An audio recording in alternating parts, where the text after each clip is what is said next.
Hello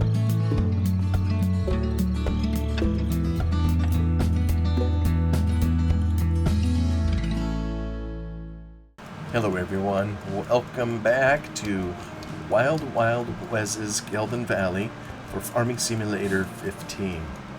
Still enjoying the map, and we are in the middle of canola harvest. From here, we're almost done with field number 1. I believe we'll be headed to field number 8 right on the heels of this. As soon as we wrap this up, and then we'll be across the way to field number 18 and finishing up with 23 and 25. I think that's it here. Let me just hop in here real quick to be sure. Yep, almost done with 1. We have 8, 18, 23, and 25. So we're slowly getting her done, and then it'll be time to replant again and then figure out how to sell all of our canola. I still don't know if my strategy is a decent one or not, but it's what we're trying. Oh good, I did that just without nicking. Takes a little time to stop up. We'll empty this a little bit and get ready for transport. Got kind of it's a smallish field, so it won't even take all that much time to do. Go through our doors and put our header on the trailer and haul it down there. Might not have to do that, but I think there is a bridge or two I'd have to contend with. So, alright, let me see. Is that close enough for government work? Oh, yeah. Hopefully, let me see here. Back that up just a bit. Alright, let me try this on for size. Let me just kind of set it down. There we go. That's a little better. Alright, hop out of here, go over to the tractor, connect things up. Let me see here. Unlock, lock, and load. Which I think they typically say in reference to firearms. There are none of those here. Alright, let's get this turned around and we'll head back kind of toward our main farm, if you will, to take care of this. And then I think we'll be gotta figure out the best route. I don't know if it's down through the fields, if I'm able to maybe can get the header through there. I don't know about the combine. I might scratch it up, but I'm only renting. And one little glitch in the game, of course, is it isn't going to charge me for damage to the combine, so probably should. That'd be a good mod to add, is putting a cost to damaged equipment when you return it. I think the mod author only has you pay for washing it or something like that. Now this is flat, so I think I will just unhook it. Hopefully it doesn't rattle off. And we'll haul this puppy down there.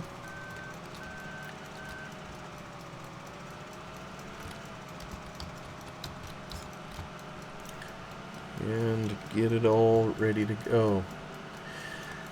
Past couple episodes I've been sharing about the trip our family took to Train Mountain. Last episode I started getting into the trip in earnest, and so this episode I thought I would continue it a little bit more, just to share more.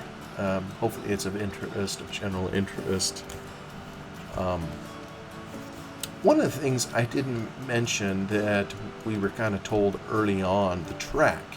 You know, I think most of us know at least old school railroad, what you would see on a typical railroad track is, of course, the rails, the steel, and then underneath it are all the ties, the railroad ties. And I don't know how it is in other nations. I know here locally, again, traditionally, these were, the railroad ties were heavy beams of wood, and they were treated, as I recall, with, I think I've heard it called creosote. It has a particular odor, if you will. It's some kind of oil treatment, I think. So, but in more recent times, I think in more modern railroading, the approach is to use concrete ties, so it's kind of a whole different, and I don't know if they use, I would assume they use rebar in those. I just really don't know. Can I make this turn? I can. Alright, around the outside edge, and this is just a tiny little piece. So we'll be done with it here in pretty short order, and again, moving machinery. I've got a little straw still kind of hanging over there. But anyway, on this particular railroad, sorry, I saw a spider on the wall. I had to try to take him out. You can't see that. Maybe a good thing. But on this particular railroad, the original people who set it up, and again, this is miniature, 1/8 scale, they used wood and wood ties. I think it was treated lumber, so it could handle the weather. And I believe at the time, the approach was to use aluminum, or for my British friends, how do you say it? Aluminium. Aluminum rail.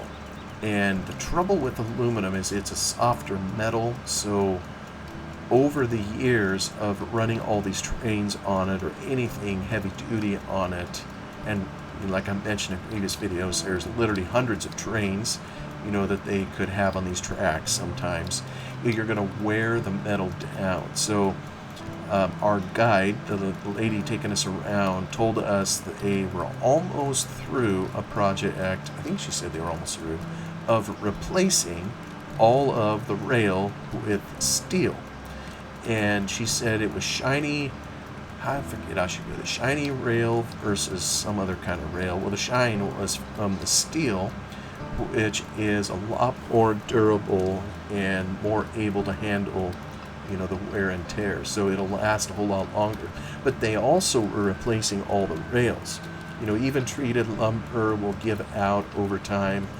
And every year they have a snow load. I mean, they're higher elevation, 4,300 feet, I believe, which in our area means that in the winter they measure snow in feet, and generally there's going to be a snow cover most of the winter, so the water content in there is going to just sit on there, and it eventually is going to eat out all those rails, or not the rails, but the ties. So interestingly, they were replacing these ties with plastic, and I guess what makes it interesting to me is, even though it isn't as heavy as concrete, it looks like concrete. It was I think they said it was recycled plastic, and I don't know if they put a coloring in there to make it look white or whatever, or to resemble the color of concrete, but I do know that having been out on the rails, it all looked very consistent. So it isn't like the recycled plastic, had these weird colors all over the place or anything like that. So kudos to them for using recycled material, and probably came at a cheaper cost that helped offset the additional costs that I'm sure the steel was going to be to them. And sure enough, when we were out there looking at the rail, I still saw some, of the old aluminum rail, the most, especially on the main lines, that were bearing most of the traffic Most of those, I think, now are steel. I mentioned last time that we went under the north portal, kind of going underneath a county road in the area, which is pretty cool. I don't even know how long it was, maybe 50 feet, 75 feet, something like that. Long, big old culvert you can walk through if you wanted, even if you're a tall person, and just went under the main, like I say, main highway or the county road there. It went across someone else's property first, and they had leased track rights on this people's place, who also had their own miniature railroad. And just going through there twice, once to go out and the other to come back to the main area, I will say Train Mountain's rail was much better maintained.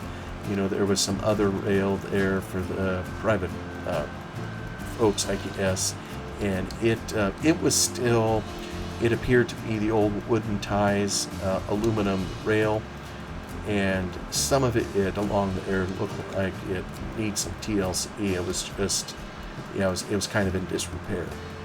But it's kind of interesting that there was, a whole separate little railroad there, and you can see it on the map. I mean, they have a schematic of the other guy's track that's there. So who knows what kind of arrangement they have with these people. They just borrow their land to access the northern part of Train Mountain property. And they're probably on it for, I don't know, 1,000 feet, give or take.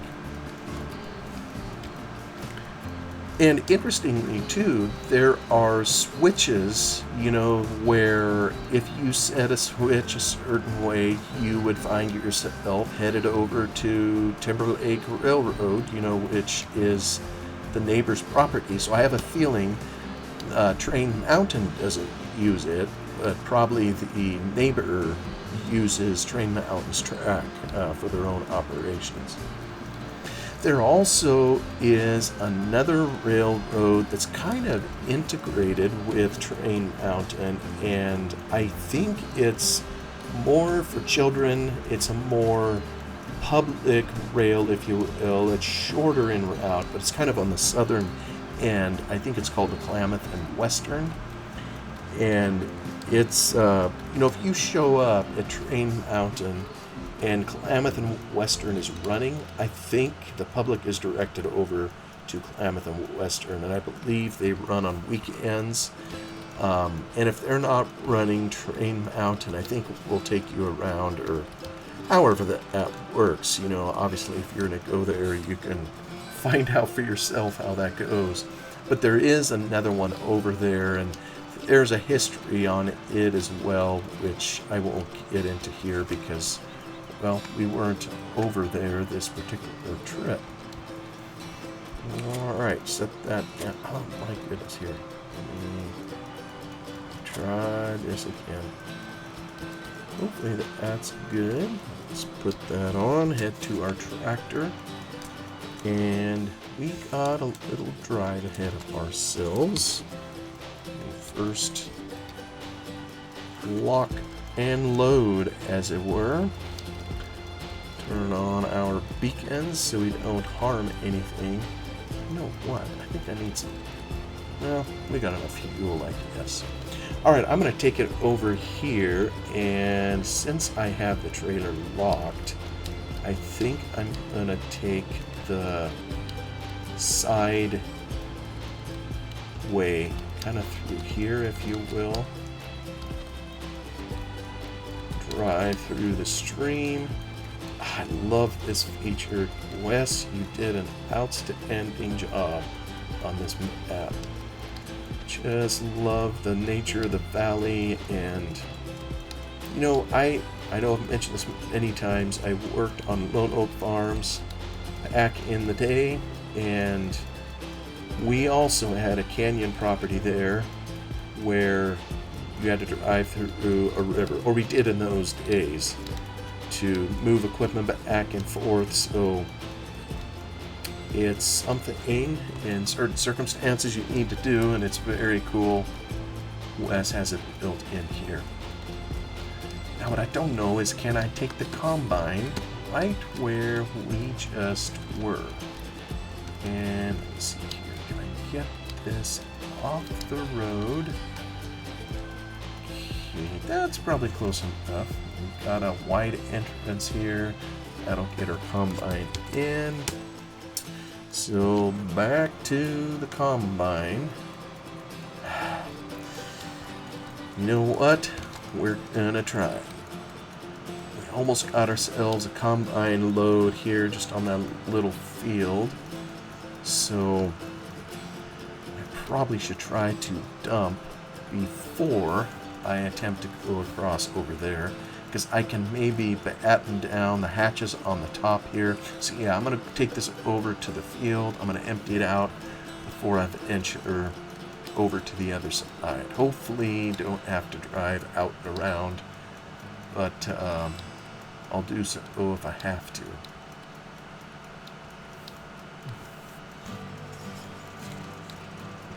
Last time, I know I also talked about management of the place, you know, with some of the maintenance, and there's, like I said last time, everywhere you look, you can see work, and I mentioned the pine needles. I don't think I said anything about the pine cones. They're in an area that I didn't see any fir trees. There was a lot of pine trees. This particular, the geography and climate that supported those, and some of those pine trees will produce cones as big as your fist, and you know, kind of when they're ripe or whatever, they get pretty hard. Hard shells are not soft, and apparently one of those will derail the train. So I was gonna ask to see if, you know, I think everybody has seen the old school trains back in the day that had, oh, what did they call them? Cattle catchers? Oops. Draw that in, and oh, shoot. Oh, there we go. Yeah, it will let me fold it up. All right. Okay, batten down the hatches, baby. We're going to see if we can take this across the way. Again, down over here.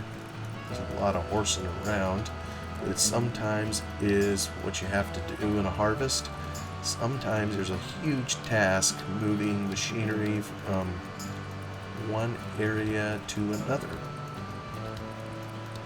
But I was going to ask, or you know, in reference to these old school trains, you know, that had cattle catchers on them or whatever, you know, that apparently, or at least isn't my understanding, maybe I'll figure out that this is just a wives' tale, but I thought those cattle catchers were to help escort animals off the track, and probably not in a very gentle way. It probably was flat out to get them out of the way of the train so you could continue.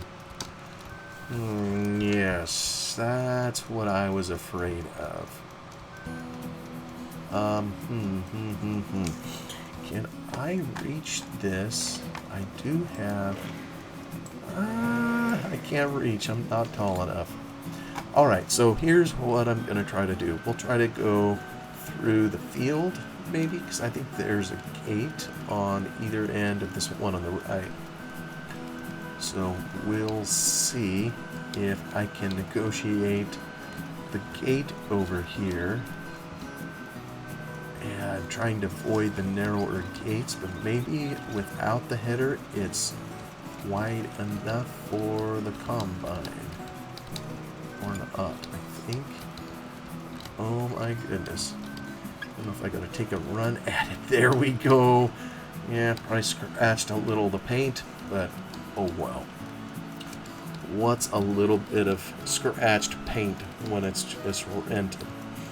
Alright, so we'll get out around this obstacle again. Probably something you'd have to do in real life, because I haven't taken time to take out that silly limb under the leaning tree. But I should at some point. Aha! Managed to make it through. get out on the road and continue the harvest here. Well, as soon as you go through the northern portal, you go through an area, and I don't know anything about these kind of trees.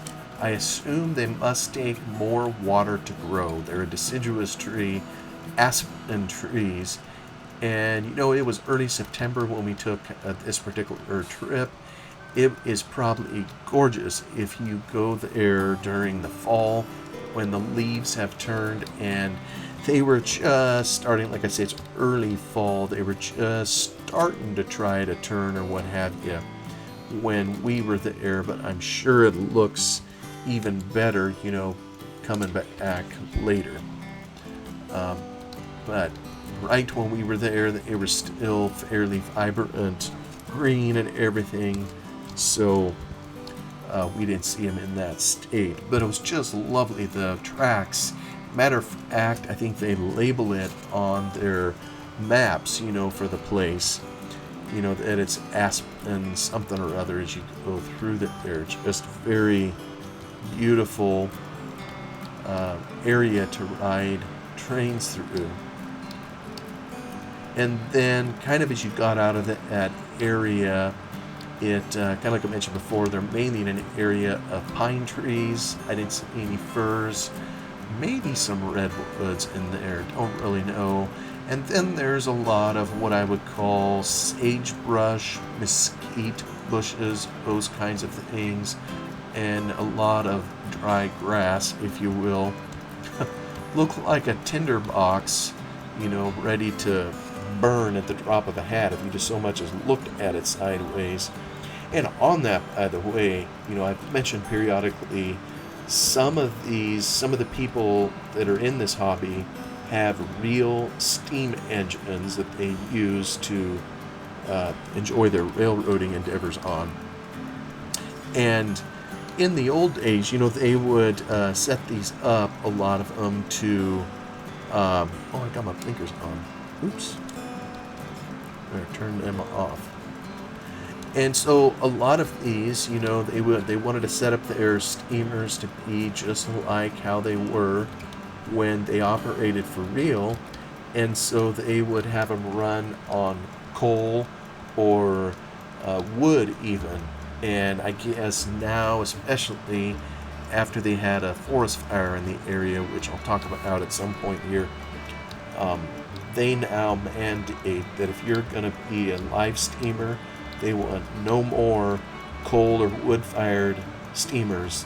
All of it has to be powered by propane. It's just a whole lot safer.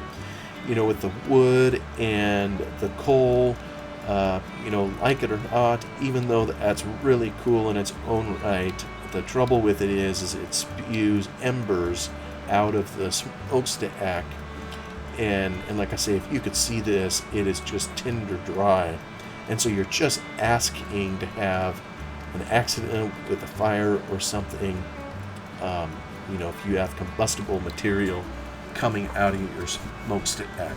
Plus, the reality of it is, too, if you have it under or powered by propane or something like that, it's a whole lot easier to regulate your steam.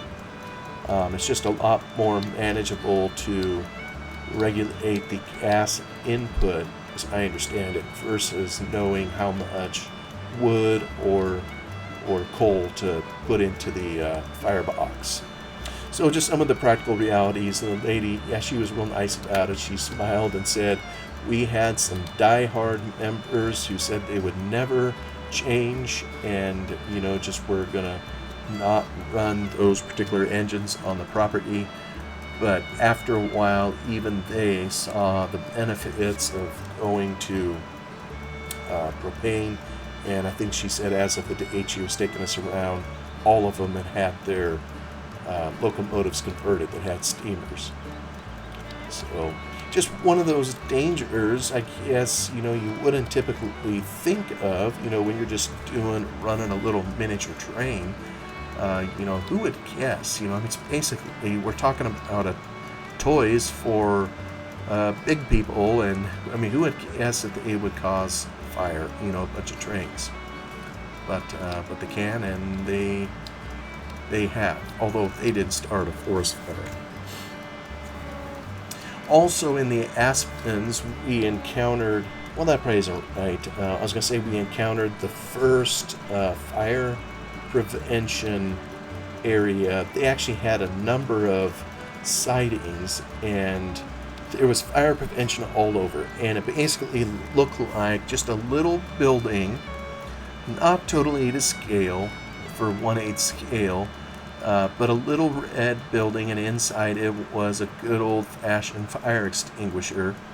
And these were sprinkled all through the property, so if anybody had something that happened and there was a fire to put out, they had materials there to help you with. And not only those, there also was a number of sightings where they had some rail cars specifically designed for fighting fires. And so, you'd see shovels in it, maybe an axe or something, other types of equipment to help, fight a fire if, in the unfortunate event, something happened. And if there's a forest fire, most of the time, I don't think you're fighting with water anyhow. You're trying to suppress it with other means. Sometimes fighting fire with fire.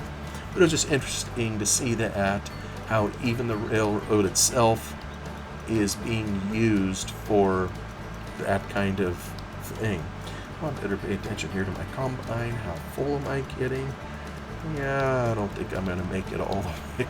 I should have probably cut across the hill, coming up to major slope over here. In real life, you'd probably cut the top part with a machine like this where it's flat, but the hillside would be cut by something else more adapted to the hills, or being able to tilt on them.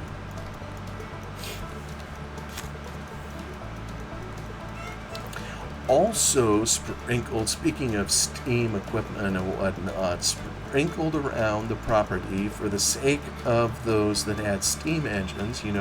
Obviously, in order to produce steam, you need water or access to it. And, this is as old as the hills, those old steam lines that, used to be around. You see them kind of in movies and whatnot, the big old wooden water tanks, if you will. Okay, I'm going to have to figure out how to... I'm on a slope, don't go downhill. Can I get in here and set my brake? Yeah, I can maybe work with that. Let me turn you off. It's going to be a while till I get this truck up there. Put it over the cover. Head out the door. Oops. So I shouldn't overact. I'll try to take this one across the way too, and probably, I don't know if I'll be able to run him by the tree, so I'll probably just take him through the field. So I don't get high centered trying to head down through here. There we go, there we go. 4-wheel drive, you can do it. Alright, let me sneak in here. Try not to scrape any paint. Excellent, excellent. Yeah, I got a slog to get this up to where it needs to go. Oh well. But the water stations, so they have those, several of them there. We went by them. Some of them have some old school looking tanks, so they can dump a lot of water in a hurry. Some appear to have more, here's kind of a hose, or here's access to water, and of course, it'd be under pressure. Maybe it would take a little bit longer urge us to fill up at some of those. But it's kind of cool to see some of the old school style there as well. And I think I mentioned bridges. They have a few of those on the property for the trains going over and back under itself to various places. So Mile work. This is a steep hill. I think I can get up the hill. And because I didn't cut across the silly hill, I gotta go up and around to get all the way over here to go. And I'm pulling a heavy load up the hill. Yeah, this is kind of silly, but it's what I chose to do. And maybe while I'm just heading up here as I wrap up this episode, I'll mention they had, I'm not sure how frequent they are, but they had mile posts for every section of rail. And I kind of think it's maybe every, I shouldn't even say, I don't know for sure. I know it's more frequent than every 10th of a real life mile. So maybe it's every 100th of a mile. They had a stake in the ground and a little sign by the right side of the track. And all of the track loops, are named for various people, that I think have probably been instrumental to the whole organization. So, for example, as when we were approaching noon, we were getting close to the Hope Circle loop. So the little signs would say Hope Circle, to indicate kind of what you're getting close to. And then they would have, I think, a milepost number, which is some indication of the mileage. So it would show how far you were out. Some measure there. I wasn't entirely sure how that worked. You gonna get under there, bud? Yeah, baby, we caught it on the corner. Very good.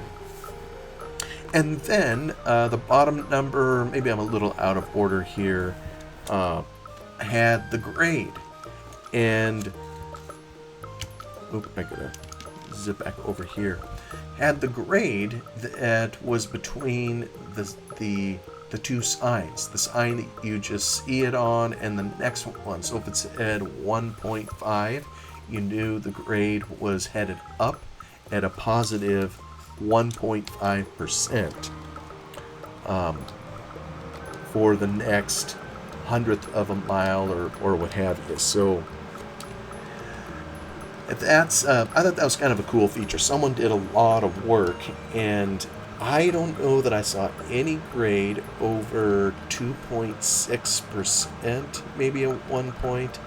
I'm not sure what their maximum grade is, but it was just interesting to see that they tried to keep it realistic to what a real life railroad would be, because, she said one of their chief difficulties is stopping. Once they get going, it's just like a real railroad. They need room to slow down and stop. Anyway, speaking of stopping, I think we are effectively through this episode. We just heard the bell go off from the wonderful alarm my dear friend, departed friend, Atomic 67 gave me. So thank you so much for coming along to the canola harvest while listening to a bunch of train talk. Hope you all are doing great. I will see you on the next one. Goodbye.